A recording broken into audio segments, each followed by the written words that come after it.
오늘은 본받는 교회, 본이 되는 교회라는 제목으로 계속 데살로니가 전서를 살펴보겠습니다. 가끔 제가 아이들을 키우면서 종종 감동을 받을 때가 있습니다. 다들 그러셨겠지만 부모의 눈에는 자녀는 걱정의 대상이고 염려의 대상입니다. 특히 어린 자녀들을 둔 부모에게는 더 그럴 겁니다.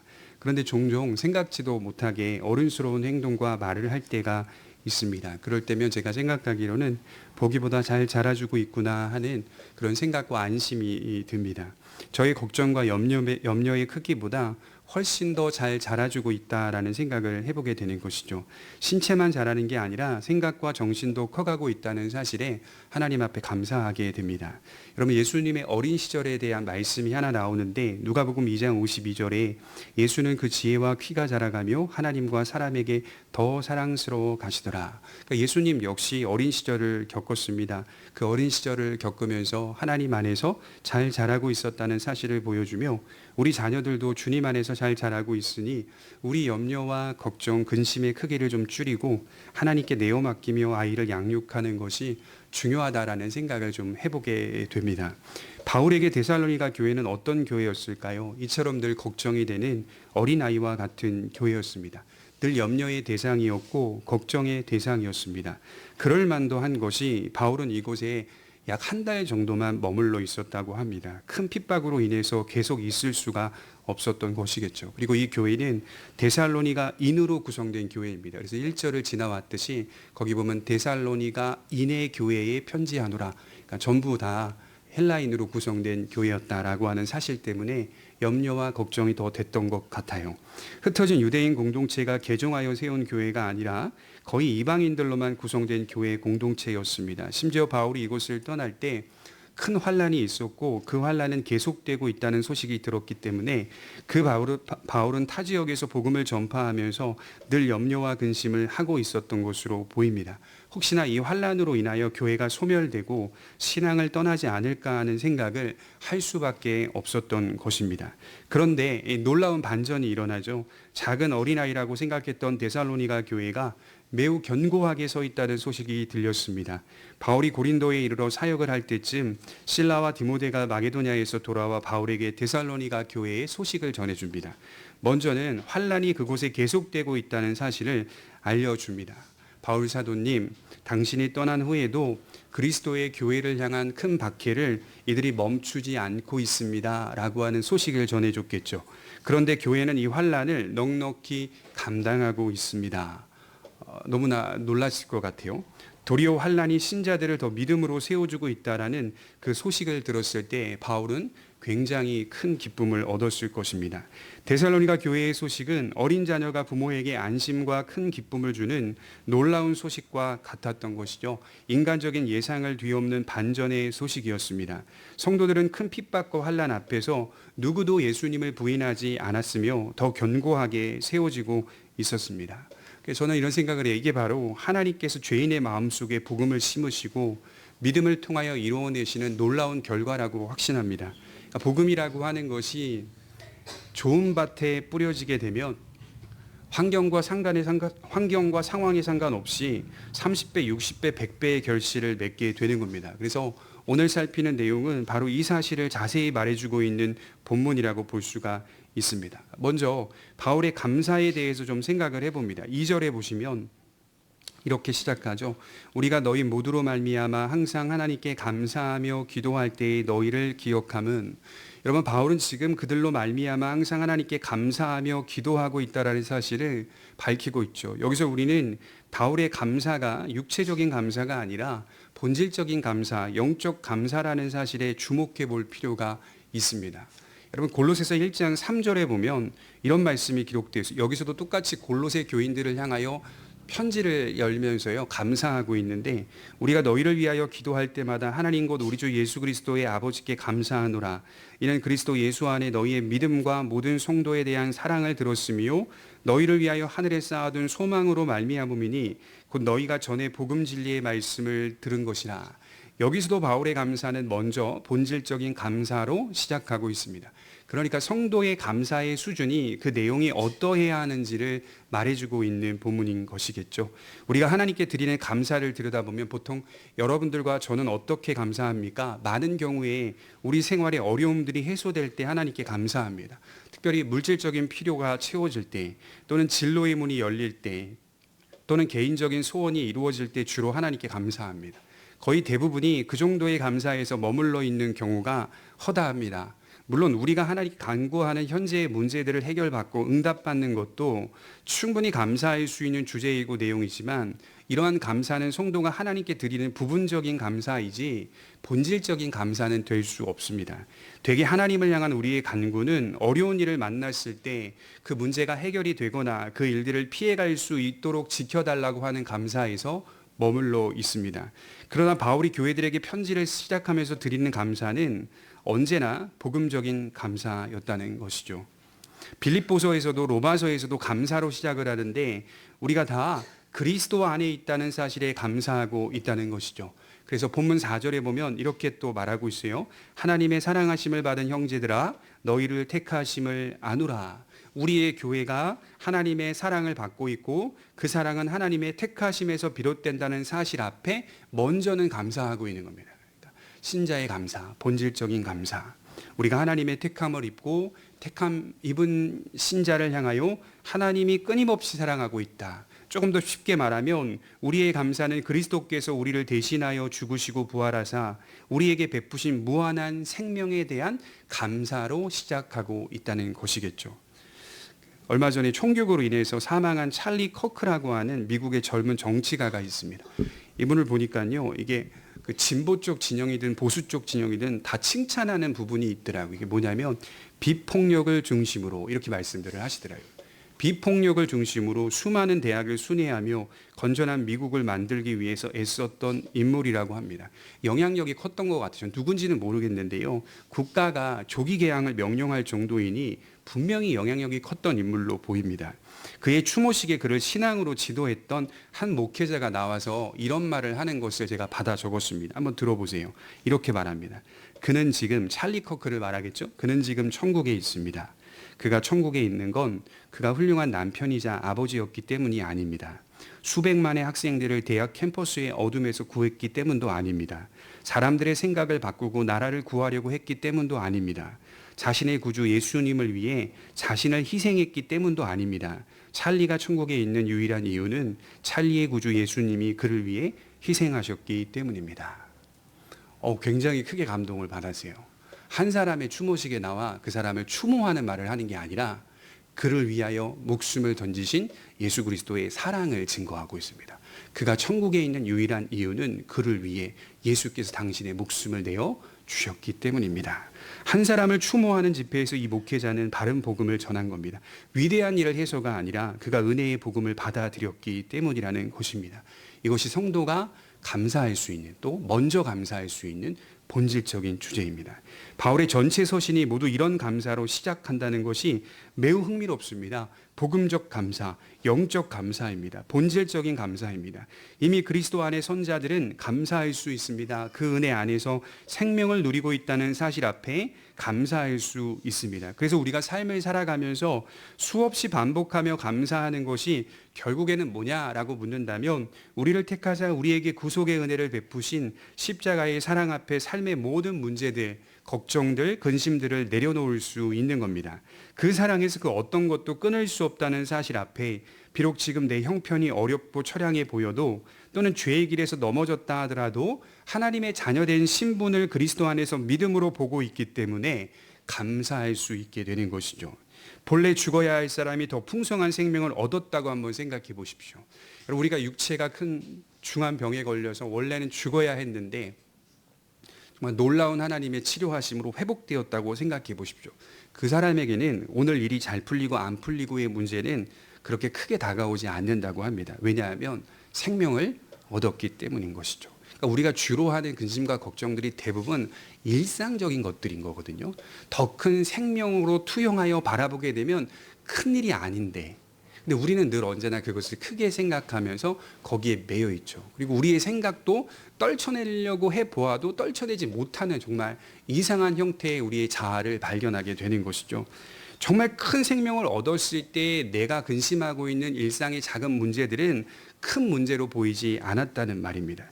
그리스도 안에서 주어진 생명이 얼마나 크고 놀라운 것인지를 우린 전체 인생 가운데 배워갑니다. 실패를 통해 예수님을 배우기도 하고 형통을 통해서도 배우기도 합니다. 바울이 이런 말을 했죠. 빌립보서 4장 12절에 그리스도 안에서 일체의 비결을 배웠노라. 무슨 말입니까? 어떤 때만 은혜를 깨달은 게 아니라는 거예요. 삶의 모든 순간에 그리스도 안에 살아간다는 것의 소중함을 배워갔다라는 사실입니다.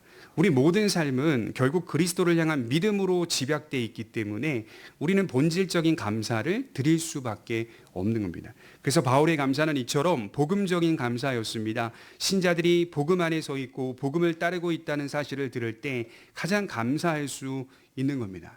목사님들 만나서 대화하다 보면 목사님들의 목회자의 가장 큰 기쁨이 뭐냐 하면 하나같이 제 주변에 있는 목회자들은 이렇게 말해요. 어떤 신자, 어떤 분이 변화되었다는 소식을 들을 때 기쁘다는 겁니다. 목회자들이 제일 기뻐할 때가 어떤 분이 변했다. 어떤 분들이 변화되고 있다. 그분이 예수님을 믿고 삶을 바꾸어 교회를 사랑하고 삶을 하나님께 드리며 살고 있다는 소식을 들을 때 가장 기쁘다고 말씀을 하는 걸 들었습니다. 저도 동일했어요. 우리는 항상 어떤 내용의 감사 생활을 하고 있는지 그리고 무엇을 바라보며 감사하고 있는지를 점검해 보셨으면 좋겠습니다. 단지 내 삶에 일어나는 육적인 감사인지 그 정도의 수준에서만 머물러 있다면 다시 한번 우리가 받은 은혜, 복음과 구원을 깊이 좀 생각해 보셔야 하는 것이죠. 며칠 전에 개그계의 대부라고 불렀던 전유성 씨가 돌아가셨잖아요. 소천하셨는데요. 보니까 이 마지막까지 이분을 보살펴줬던 분이 김신영 씨라고 하기도 하고요. 이성미 씨, 조혜련 씨라고 하더라고요. 그래서 기사가 나온 걸 제가 보니까요. 마지막 돌아가실 때 십자가를 꼭 잡고 돌아가시고요. 말을 할 수 있을 때는 내가 왜 이렇게 불신하며 살았는지, 하나님을 대적하며 살았는지 후회가 된다. 이렇게 말씀을 하셨다고 합니다. 그의 전 인생 속에서 그를 끝까지 지키고 보호하고 책임지고 인도하는 게 마지막에 무엇인지를 확인하게 되는 것이죠. 예수님을 영접하고요. 아멘 아멘 하면서 마지막 시간들을 보냈다라고 하는 것을 기사로 보았습니다. 결국 십자가의 복음이 그의 삶 전체를 이끌어가고 있었다. 감사할 수 있는 유일한 주제이다 라고 하는 사실을 생각해 보게 되는 것이죠. 두 번째로 살펴볼 것은 복음적 감사 뒤에 따라오는 복음적 삶입니다. 우리 2절에 보시면 3절과 4절 읽겠습니다. 2절 건너뛰고 3절과 4절 같이 읽겠습니다. 시작. 너희의 믿음의 역사와 사랑의 수고와 우리 주 예수 그리스도에 대한 소망의 인내를 우리 하나님 아버지 앞에서 끊임없이 기억함이니 하나님의 사랑하심을 받은 형제들아 너희를 택하심을 아노라. 역시 복음 안의 손자들은 복음적 삶을 살아내고 있더라는 것이죠. 신앙과 삶의 일치를 이룰 수밖에 없는 겁니다. 바울은 이 소식을 들었습니다. 데살로니가 교회 성도들의 신앙은 세 가지로 딱 압축해서 말하고 있는데 그게 뭐냐면 믿음과 소망과 사랑이었습니다. 3절을 다시 보시면 믿음의 역사, 사랑의 수고, 우리 주 예수 그리스도에 대한 소망의 인내가 있다라고 기록하고 있죠. 이해하기 쉽게 조금 더 부연해서 설명하고 있기는 하지만 결국 믿음과 소망과 사랑 안에 견고히 서 있었다는 말을 하는 거예요. 바울이 골로새 교회에 편지를 쓸 때에도 골로새 교인들의 신앙을 칭찬하면서 이 편지를 열고 있는데 거기도 보니까 믿음과 소망과 사랑이라는 덕목이 나옵니다. 골로새서 1장 2절 3절에 보면 이렇게 말씀을 하고 있어요. 우리가 너희를 위하여 기도할 때마다 하나님 곧 우리 주 예수 그리스도의 아버지께 감사하노라. 이는 그리스도 예수 안에 너희의 믿음과 모든 성도에 대한 사랑을 들었으며 너희를 위하여 하늘에 쌓아둔 소망으로 말미암음이니 곧 너희가 전에 복음 진리의 말씀을 들은 것이라.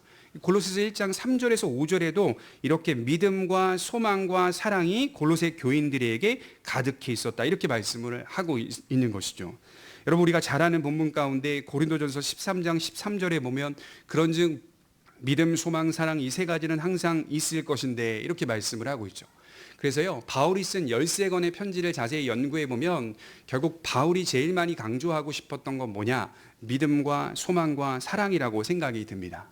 그러면 오늘 3절에 나오는 믿음의 역사와 사랑의 수고와 소망의 인내는 무엇을 말하는 것일까요? 그것은 덕으로 있는 상태를 뜻합니다. 쉽게 말해 인격의 어떤 상태를 말하는 거예요.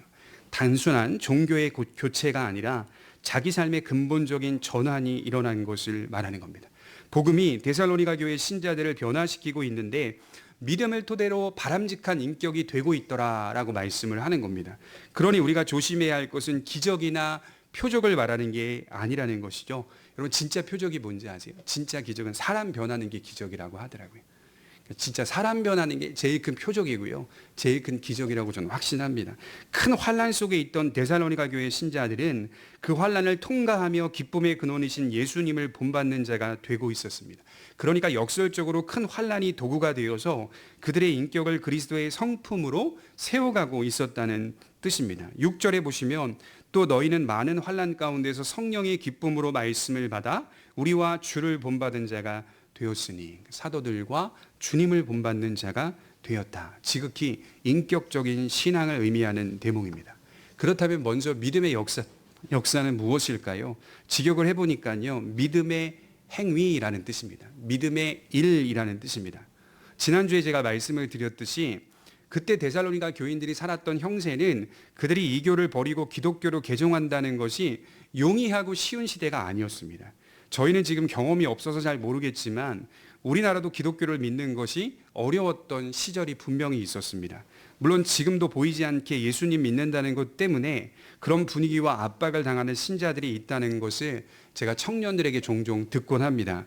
그러나 아주 눈에 보이게 박해와 핍박을 받던 시대와 시절이 있었습니다. 조직적으로 조롱하고 핍박했던 시대를 겪은 신자 입장에서는 우리 부모님보다 부모님 윗세대들이 많이 이거를 겪었죠. 이 말이 무슨 말인지 피부에 와닿을 것입니다. 우리나라에서 교회가 많은 핍박을 받던 시절에 성도들은 그 핍박을 견디기 힘들어서 교회만 따라가면 된다고 해서 교회가 끌고 가는 대로 따라가기도 했다는 겁니다. 한국교회사 읽어보면 자기 신앙을 지키기가 너무 힘드니까 기계적으로 교회만 따라가자 이렇게 생각하고 신앙생활을 했던 성도들이 많이 있더라고요. 왜냐하면 자기 혼자서 신앙을 지키려고 해보니 신사참배를 안 할 수가 없더라는 거예요. 무서웠고 두려웠기 때문입니다. 한국교회사를 공부해보면 많은 목사님들이 목회자들을 말합니다. 일본 우상을 숭배하는 신앙에 참여하게 되는데 한강에서 옷을 벗고 동방요배 즉 동쪽을 향하여 도쿄를 향하여 천황을 숭배하는 세례의식을 행했다고 합니다. 진짜 많은 목사님들이 이것을 할 수밖에 없었다고 해요. 그리고 나서 자신이 맡은 교회에 와서 목회를 했다고 합니다. 그러니까 목회를 시작하기 전에 매일 아침 동방요배를 먼저 드리고 시작했다라는 기록이 있어요. 아마도 무섭고 두려워서 그랬을 겁니다. 그러니 자기 신앙이 실력으로 어려우니 교회가 견고하게 서서 우리를 끌고 가기를 바라는 성도들이 많았다는 거예요. 때로는 이처럼 누군가 옳은 길을 제시하고 하라는 대로 지시해 주기를 원하기도 하는 겁니다. 간단한 예로 저희들이 어떤 것을 선택하기 힘들 때 다른 사람들에게 그것을 떠넘기기도 하죠. 네가 고르는 걸 먹을게, 네가 사라고 하는 걸 살게, 네가 입으라고 하는 걸 입을게. 이것이 어떨 때는 더 좋을 때가 있습니다. 어려운 시기에 신앙을 지킨다는 것은 매우 힘든 겁니다. 그러나 데살로니가 교회는 조직적으로도 견고했고 개인의 신앙으로도 견고히 서 있었습니다. 그들의 믿음이 역사하고 있다는 사실을 바울이 듣게 된 것이죠. 믿음에는 역사가 있는데 그것은 기적을 일으키는 역사라기보다는 믿음의 역사는 뭘까요? 끝까지 견디며 믿음을 따라 행동하는 역사입니다. 믿음의 역사는 저는 끝까지 견디는 역사가 믿음의 역사라고 생각해요. 데살로니가 서신을 연구해 보니까 이 칼빈의 5대 강령 가운데 5번째 교리가 보여요. 성도의 견인이 두드러지게 많이 나타나는 편지더라고요. 그들이 겪은 핍박은 우선적으로 물리적인 것이었습니다. 사도행전 17장을 읽어보면 핍박의 첫 시작이 누구로부터 시작하냐면 유대인들로부터 시작합니다. 유대인들은 시장에 어떤 불량배들을 모으기 시작해요. 그리고 교회를 박해합니다. 이 일이 점차 커져서 사회적으로 확장된 것입니다. 그리고 또 다른 박해가 나오는데 그것은 물질적인 박해일 겁니다. 그리스도인들이 사회 속에서 좋은 기회나 여러 가지 것들을 포기해야만 하는 그런 문제도 발생하게 된 것이죠. 또 이어서 나오는 박해가 있다면 사상적 박해일 것입니다. 세상의 여러 가지 사상들에 대해 미혹을 받게 됩니다. 그동안 세상 사람들은 이것이 선이다, 훌륭한 행동이다, 또 훌륭한 도덕이다라고 말하며 추켜 세운 것들을 재해석해야 하고 비판해야 합니다. 그것이 하나님 나라의 관점에서 바른 것인지를 말씀을 통하여 분별하기 시작했다는 것이죠. 그래서 순결한 신앙을 지킨다는 것은 좁은 길을 걸어간다는 말입니다. 그런 핍박을 받을지라도 순결한 신앙을 지키기 원하는 성도들은 믿음의 길을 걸어갑니다. 이것이 일시적인 신앙이 아닌 구원에 이르는 신앙이라고 말할 수가 있습니다. 그래서 우리의 믿음이 어떤 믿음이 돼야 하는지를 점검해 보면 살아있는 믿음이 돼야 되는데 역사하는 믿음이어야 한다. 우상에게서 신속히 돌아서는 구절에 보면 데살로니가 교회 성도들을 볼 수가 있죠. 돌아설 뿐 아니라 그 모든 사상을 따르지 않고 주님의 말씀을 따라가는 신자의 모습이 구원에 이르는 신앙인들의 모습입니다. 이어서 나오는 그들의 덕목을 보면 사랑의 수고가 있었다라고 말씀을 하고 있어요. 이 사랑의 수고는 뭘 말하는 걸까요? 나중에 더 살피겠지만 이것은 일단 감정이 아닙니다. 감정이 아닙니다. 데살로니가 교인들이 갖고 있었던 사랑의 수고는 희생과 헌신의 의미라고 합니다. 믿음 생활의 필수적인 요소를 말하라고 한다면 저는 단연 희생과 헌신이라고 말을 할 겁니다. 우리는 이 말을 신앙생활하면서 늘 듣습니다. 늘 들어요. 아이러니하게도요, 그리스도인들이 제일 싫어하는 게 뭐냐라고 하면 희생과 헌신이라고 말을 합니다. 데살로니가 성도들이 칭찬받아 마땅한 것은 그들의 신앙생활은 항상 희생과 헌신을 회피하려 하지 않았다는 것이죠. 여기 보시면 사랑의 수고라는 단어 보이시죠? 이 수고라는 단어의 뜻이요, 영어로는 레이버라고 되어 있는데요, 노동이라는 의미입니다. 이게 의료적인 단어로 쓰일 때는 분만이라는 의미로 쓰이기도 한다고 합니다. 믿음은 희생과 헌신을 빼놓을 수 없다는 뜻입니다. 그래서 저도 어릴 적부터 신앙생활을 해오면서 이렇게 보면 대체로 희생과 헌신으로 신앙생활하는 사람들이 순수하며 말이 적고 책임감이 강하며 변함없이 자신의 자리를 지켜가더라는 것이죠. 그러니까 희생과 헌신이 신앙생활 속에 들어와야만 그의 믿음이 견고해질 수 있다는 뜻이 될 겁니다. 이 희생과 헌신의 방향은 무엇을 가리킬까요? 보니까 수직과 수평의 관계를 가리킵니다. 마태복음 22장 36절에 보니까 한 율법사가 예수님께 나와 이렇게 묻습니다. 선생님, 율법 중에서 어느 계명이 큽니까? 예수께서 이르시되 내 마음을 다하고 목숨을 다하고 뜻을 다하여 주 너희 하나님을 사랑하라 하셨으니 이것이 크고 첫째 되는 계명이요 둘째도 그와 같으니 내 이웃을 내 자신과 같이 사랑하라 하셨으니 이 두 계명이 온 율법과 선지자의 강령이니라. 예수님은 그 많은 계명을 두 계명으로 압축하셨어요. 마음과 목숨과 뜻을 다하여 하나님을 사랑하라. 이것이 제일 크고 첫 번째 되는 계명이다. 그리고 끝내지 아니하시고 둘째도 이와 같으니 첫째 계명과 같다 이렇게 말씀을 하신 거거든요. 둘째도 이와 같으니 내 이웃을 내 자신과 같이 사랑하라. 여기서 우리의 믿음이 균형을 잃어서는 안 된다라고 하는 의미를 담아낼 수가 있습니다. 데살로니가 신자들은 첫째로 하나님을 사랑하는 성도들이었습니다. 하나님 사랑이 앞서 있는 사람들. 그런데 그들은 형제와 자매들도 사랑하고 있더라. 교회 안에서의 사랑의 수고가 있는 성도, 가정 안에서의 사랑의 수고가 있는 성도, 세상 속에서의 사랑의 수고가 있는 성도. 이게 진짜 믿음 아니겠어요? 편안할 때만 했다는 게 아니라 불편할 때도 감수했다 이렇게 말씀을 하는 거예요. 눈에 띌 때만 한 것이 아니라 눈에 띄지 않을 때도 감수했다는 겁니다. 부모가 자녀를 위해 밤낮으로 애쓰는 것처럼 땀 흘리며 사랑했다는 말이에요. 여러분, 부모님이 자녀를 위해 애쓸 때 눈에 띄려고 애씁니까? 칭찬받고 인정받으려고 애씁니까? 그냥 하는 거예요. 그냥 희생하고 헌신하는 거거든요. 내 자녀이기 때문에, 굳이 말하자면, 조건을 말하자면 그렇게 했다는 거예요. 데살로니가 신자들이. 그래서 우리의 결론은 하나님을 사랑하는 자는 복음 안에서 이웃을 사랑할 수밖에 없다. 복음 때문에 수고할 수밖에 없는 인격으로 다듬어져 가는 것이죠. 수직과 수평의 균형을 잊어서는 안 됩니다. 희생과 헌신이 있는 우리의 신앙생활이 되셨으면 좋겠어요. 마지막 세 번째로 나오는 덕목이 소망의 인내라고 말씀을 하고 있어요. 우리 3절을 다시 보시면 너희의 믿음의 역사와 사랑의 수고와 우리 주 예수 그리스도에 대한 소망의 인내를 우리 하나님 아버지 앞에서 끊임없이 기억하미니, 데살로니가 교회 신자들에게 소망은 막연한 바람이 아니라 인내로 드러나는 소망이었습니다. 그러니까 성경에서 소망이 명시될 때는 언제나 짝이 하나 나오는데 그게 뭐냐면 인내입니다. 인내. 아나메노라고 하는 단어인데 이게 끊임없이 기다리는 중이라는 뜻이거든요. 기다림. 그래서 항상 성경은 소망을 얘기할 때 소망으로 끝내지 않아요. 소망 다음에 나오는 문구가 다 인내입니다. 기다리면서 소망한다. 소망을 가진 자는 인내합니다. 지금 데살로니가 교회에 큰 환란이 일어나고 있죠.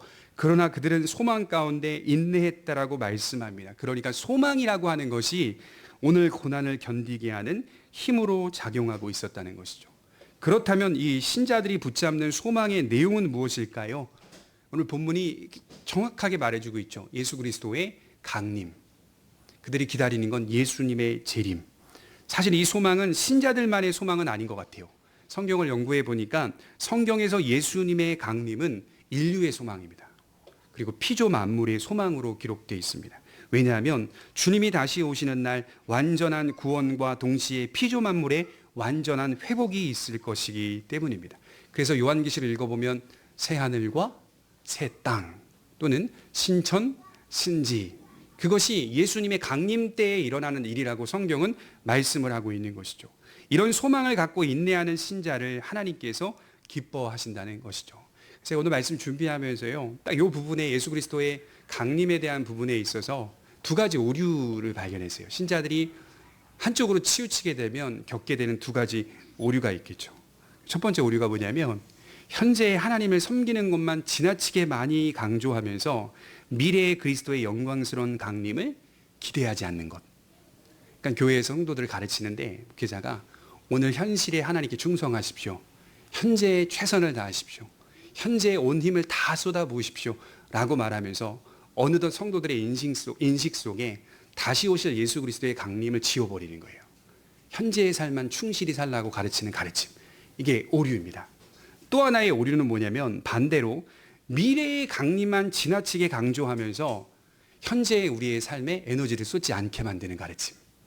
현재의 삶을 다 터부시해버리는 거예요. 현재의 삶도 중요하고 그리스도의 강림도 중요하다는 것이 성경의 가르침이거든요. 오늘 현실에 하나님께 순종하며 살면서 다가올 예수 그리스도의 강림, 마지막 날, 그 큰 날을 기대하며 사는 것이 신자의 건강한 신앙인데 이 두 가지 모두 극단으로 치우쳐버리는 신자의 모습이 발견될 수 있다는 것이죠. 여러분, 우리가 이런 것들을 조심해야 됩니다. 이런 건강한 소망은 우리에게 어떤 유익이 있을까요?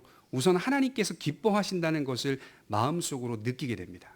이런 믿음으로 살면 하나님이 기뻐하신다는 걸 마음속으로 느끼게 되고, 또한 이게 되게 중요해요. 땅에서 가져야 할 나그네 의식을 바로 가지게 합니다. 이 두 가지의 균형을 갖고 있으면 우린 나그네라는 사실을 잊지 않게 돼요. 그리고 세속주의에 사로잡히지 않게 되고 오직 그것을 이기게 되며 하나님은 그런 신자와 함께 하신다는 것을 느끼고 경험하게 됩니다. 인내라고 하는 것은 사실 굉장히 어려운 일입니다. 기다림은 정말 어려운 일입니다. 그런데 참으로 신비한 건 소망의 인내는 늘 기쁨과 만족으로 우리 속에 역사한다는 것이죠. 어떻게 이렇게 2000년이 넘는 시간 동안 예수님의 강림이 더디 오게 되는 과정 속에서도 신자들은 기뻐하면서 생명을 다하여서 주님의 강림을 소망할 수 있었을까? 기다림은 항상 길어지면 길어질수록 굉장히 우리에게는 불편하고 힘든 주제가 될 수밖에 없는데, 그래서 생각을 해보니까 그 기다림 속에 주를 향한 사랑이 충만했기 때문이라고 생각을 해요. 예를 들자면 아주 작은 예입니다.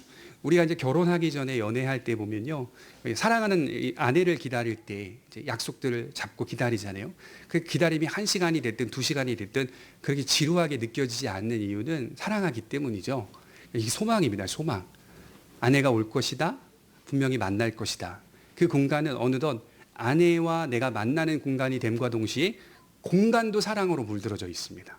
그러니까 소망이라는 것이 전체의 우리의 삶 속에 이렇게 크게 역사하고 있다는 사실을 깨닫게 되는 것이죠. 지금은 이제 제가 이제 저희 아이를 하원을 하게 될 때 종종 좀 오래 기다릴 때가 있는데 그 오랜 기다림이 저에게 그렇게 크게 지루하게 느껴지지 않은 이유는 뭘까요?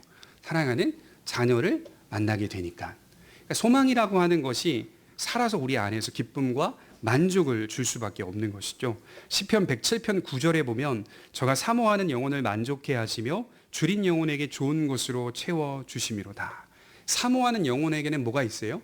기쁨과 만족이 있을 수밖에 없어요. 하나님을 찾고 하나님의 은혜 안에 머물러 있으려고 하고 하나님의 말씀을 묵상하고 더 기도하려고 하는 신자의 마음 속에는 기쁨과 만족을 주시는 하나님의 약속이 있습니다. 하나님은 이렇게 안 하세요. 우리를 인내로 몰아넣고, 자, 인내로 기다려라. 니네가 알아서 기다려. 떨어져 계시는 분이 아니라는 거예요. 다른 보혜사를 우리에게 보내셔서 기쁨과 만족을 주시며 기다리게 하십니다.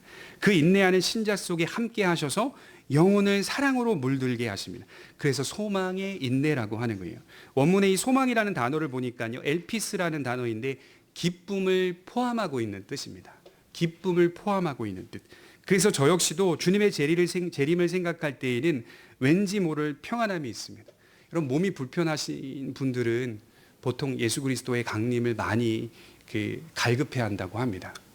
저도 마찬가지로 몸이 아플 때는 그리스도의 강림을 묵상하고 부활의 날을 생각하면서 그때에는 아픔과 질병과 고독과 굶주림과 지침과 나이듦도 없는 온전한 상태에서 그리스도와 함께 즐거워하고 사랑으로 충만해 있다는 사실을 생각해 보면 왠지 모를 평안함이 있습니다. 모든 슬픔과 수고를 지나서 참된 기쁨으로 우리를 맞아주실 주님의 재림은 저와 여러분들에게 제일 큰 소망이 되어야 합니다. 그렇지 않다면 우리가 믿는 믿음은 바울의 표현대로 말하자면 헛된 것일 뿐입니다.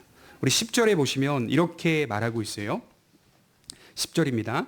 또 죽은 자들 가운데서 다시 살리신 그의 아들이 하늘로부터 강림하실 것을 너희가 어떻게 기다리는지를 말하니 이는 장래의 노하심에서 우리를 건지시는 예수시니라. 여러분, 우리를 언제 건지신다고요? 장래의 노하심에서 우리를 건지시는 예수님이시다. 그러니까 현대의 많은 사람들이 제일 싫어하는 주제가 뭐냐? 분노하시는 하나님의 개념이라고 합니다. 진노하시는 하나님의 개념.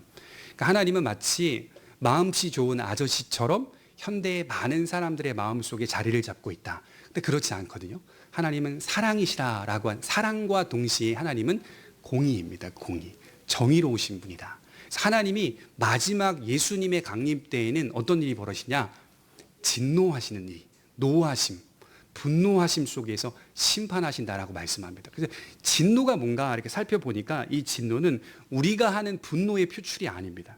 엉성한 분노의 표출이 아니에요. 억제되지 않은 방식으로 표출되는 그런 분노를 하나님께서 마지막 때에 보이시겠다, 이런 게 아닙니다. 앙심을 품고 계시는 하나님의 개념도 아닙니다. 하나님의 정의와 공의는 그 공의와 정의에 비추어서 이해되어야 할 것인데 죄가 형벌에 처해질 것을 항상 요구하시는 하나님의 거룩하심을 의미하는 것입니다. 하나님은 마지막 때에 이렇게 분노하실 겁니다. 하나님은 마지막 때 이렇게 노하실 겁니다. 그 노하심 속에서 예수 그리스도 안에 있는 자들을 건져내실 겁니다. 그렇게 우리는 구원받는다는 사실을 기억해 볼 때 이 구원이 얼마나 귀하고 복된 것인지를 생각해 볼 필요가 있어요. 예수님의 재림은 신자들에게 어떤 것입니까? 장래의 노하심에서 우리를 건지시는 예수라는 것이죠. 심판의 날이 우리에게는 가장 복되고 특별한 날, 기쁨의 날이 된다는 사실입니다. 그래서요, 이 세상에서 많이 누리지 못하여서 억울할 필요가 없는 겁니다. 그래서 공평한 거예요. 하나님이 이 땅에서 믿음으로 고난 가운데 복음에 동참한 자에게는 반드시 더 큰 상급이 있는 거예요. 그러나 주를 믿지 않는 자들에게는 영벌이 있을 뿐이고 절망의 날이 다가올 것입니다. 소망의 인내가 바로 이런 것이겠죠. 결론을 내리면서 본받고 본이 되는 교회의 모습으로 데살로니가인들의 신앙이 발전해 가고 있어요. 우리 6절과 7절부터 8절 한번 보겠습니다. 6, 7, 8절 보겠습니다. 우리 같이 읽을게요. 시작. 또 너희는 많은 환난 가운데서 성령의 기쁨으로 말씀을 받아 우리와 주를 본받은 자가 되었으니 그러므로 너희가 마게도냐와 아가야에 있는 모든 믿는 자의 본이 되었느니라. 주의 말씀이 너희에게로부터 마게도냐와 아가야에만 들릴 뿐 아니라 하나님을 향하는 너희 믿음의 소문이 각처에 퍼졌으므로 우리는 아무 말도 할 것이 없노라. 얼마나 신앙생활을 잘했으면 아무 말도 할 것이 없다, 그 정도로 말할 정도로 바울이 칭찬을 하고 있습니까?